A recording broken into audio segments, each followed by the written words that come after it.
All right, are you ready for chapter 3?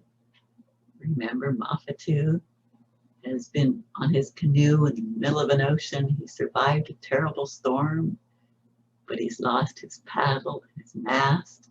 He has nothing to eat or drink, and he's been drifting on the ocean currents for several days now. And it's about midnight, and the current has carried him to the reef of a mysterious island. And the waves have thrown him up over the reef and crashed and smashed his canoe, and he's had to swim and struggle to shore, and he's found a stream close by. So now let us see what happens to him. There was a fan of light spreading in the east. Mafatu stirred and opened his eyes. For a moment, he lay there motionless in the cool mosses, forgetful of the events which had cast him up on this strange shore. Then it all came crowding back upon him, and he scarcely dared to believe that there was earth, solid earth beneath him. That once more Moana the sea god had been cheated. He struggled to sit upright, then fell back on one elbow. Yuri lay close at hand, holding a robber crab in his forepaws, cracking the tough shell and extracting the meat with gusto. There was Kiwi, too, with his beak tucked back under his wing in sleep. Kiwi, who had led his friends to this island. Mafatu pulled himself to a sitting position. The action called for more strength than he realized. He was giddy with thirst, and there was an odd weakness in his limbs. His right leg was swollen and painful. He remembered then that he had banged it against the coral when the canoe struck. He discovered that there was a gash on his calf. He must take care of it, for coral wounds were poisonous. The chuckle of the cascade reached his ears and made him aware of a stabbing need of water. He plunged his face into the pool and drank deeply.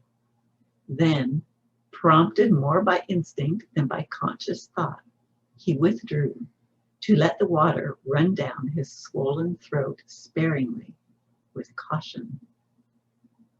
Its cool magic stole through his tissues, bringing with it new life and restoring force. He sighed and sank back on the mossy bank, relishing the strength that quickened his tired body. Soon he must find food. There were thousands of coconut trees on every hand, rich with green fruit. But Mafatu was not yet strong enough to climb. Later he would try it. Then he must make fire too, and he must search the island to find out if it were inhabited.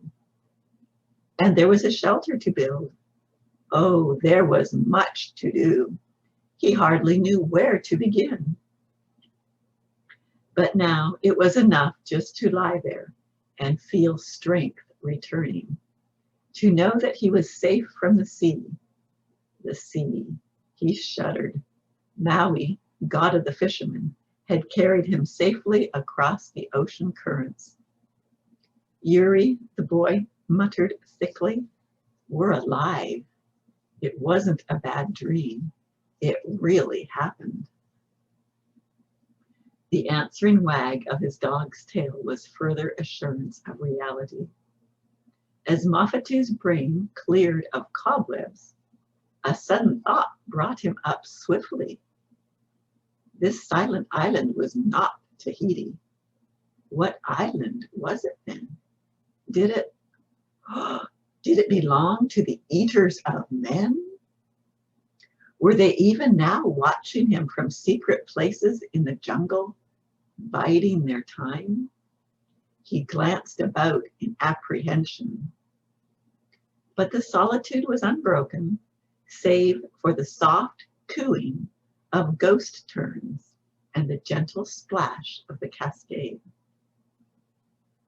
On his left hand, far offshore, the reef boomed to the charging surf. The curve of the beach reached out like two great arms to enclose the lagoon. Coconuts and pandanus are a palm-like tree. They trooped in shining legions to the very edge of the sea. A flight of green and purple parakeets flashed across the sky and vanished. There was no other sign of life, no voices of men, no laughter of children, no footprint in the sand.